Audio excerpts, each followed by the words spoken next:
बिस्मिल्लाहिर्रहमानिर्रहीम। अस्सलाम वालेकुम। 7th क्लास, कैसे हैं बच्चों?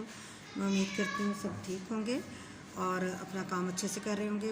आपने सबसे पहले क्या है, तारीख लिखनी है, घर का काम और दिन लिखना। उसके बाद हम करेंगे दरख्वास्त, हेल्थ ऑफिसर के नाम दरख्वास्त लिखेंगे। बाखिदमत जनाब health officer comma corporation Faisalabad.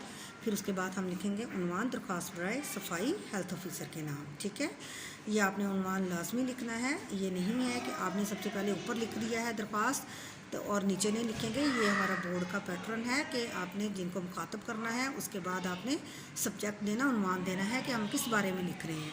ठीक है, नीचे उनके बाद उनको मुखातब करेंगे। जनाब आली, गुजारिश है कि हमारे मोहल्ले की हालत ख़राब है।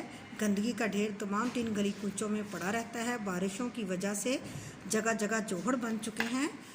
इनमें मच्छर परवरिश पा रहे हैं जिनसे बीमारियां फैलने का डर है। मेहरबानी फरमाकर सफाई के लिए मुनासिब इंतज़ाम करें और मच्छर मार दवाएं छिड़कने के अहकामात जारी करें। एंड नवाजिश होगी अल-आर्ज दरख्वास्त गुजार अहलियान मोहल्ला, जिस जगह का भी आपने लिखना है, सैगल सिटी, 4 सीज़न, जहाँ पे भी आप रहायशी हो आप वो लिख सकते हैं।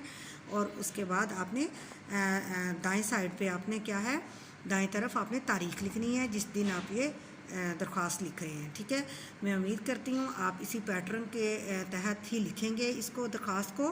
और इसमें आपने इसको आगे पीछे नहीं करना, उन्वान भी लिखना है, तारीख भी लिखनी है और उसका आपने ध्यान रखना है कि हमने दाएं साइड पे क्या लिखना है और बाएं साइड पे क्या लिखना है।